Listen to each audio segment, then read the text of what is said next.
How can you make important points of instruction more vivid as you teach? Use a visual aid. That's what Jehovah did when speaking with Abraham, as recorded in Genesis 15:5. Jehovah brought Abraham outside and said, "Look up, please, to the heavens and count the stars." Imagine Abraham looking up to the heavens on a clear night and seeing thousands of stars twinkling like diamonds. Jehovah then made the point of instruction clear when he said, "So your offspring will become." Abraham understood, and he remembered Jehovah's promise for the rest of his life. Well, how might we use visual aids in our teaching? We can choose pictures, diagrams, maps, timelines, or other items to highlight not minor details, but important concepts. And whether we're teaching in the field ministry or in the congregation, we need to make sure that our listeners can see the visual aid. As we watch the following example, consider whether this use of a visual aid is appropriate or inappropriate. Rumors are like this balloon, full of hot air, floating through the room. What should we do with rumors? Deflate them before they travel any further.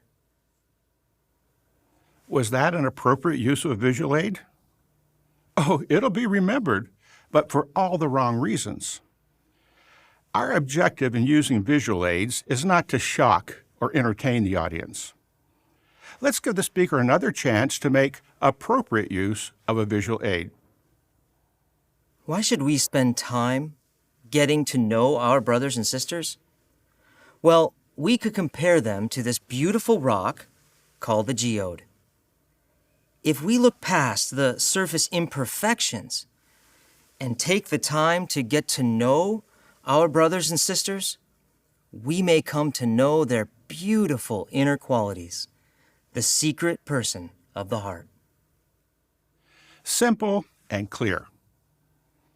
Our publications also use visual aids. How can we make good use of them in the ministry? Let's watch a brother conducting a Bible study. Does he make good use of the artwork? What will life be like in the coming paradise? In order to visualize what we just considered in paragraphs 17 through 23, notice the artwork on page 37. Nice, right? Let's move on to paragraph 24. The publisher briefly called attention to the illustration, but he could have made better use of it.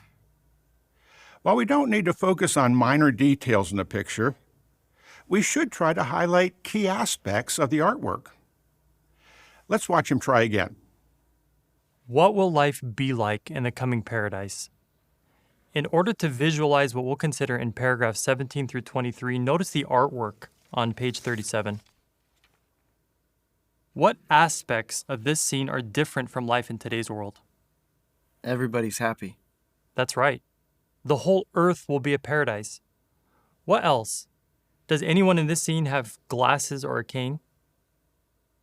No. Sickness and death will be gone too. What about war and violence? What do you see in the picture? Everybody's getting along, even people of different races. Exactly. There will even be peace between humans and the animals. But you might be thinking, that's just too good to be true. Well, let's now consider the verses from the Bible that provide the basis for this picture. Would you please read paragraph 17? In this case, the publisher used the artwork to preview information to follow. We can also use the artwork to review key points. The important thing is for our listeners to remember the point of the visual aid. Brothers who conduct the Watchtower study and the Congregation Bible study should make good use of the visual aids that appear in the lesson. When we select visual aids that enhance our teaching rather than detract from it, we'll honor Jehovah and make important points of instruction memorable to our audience.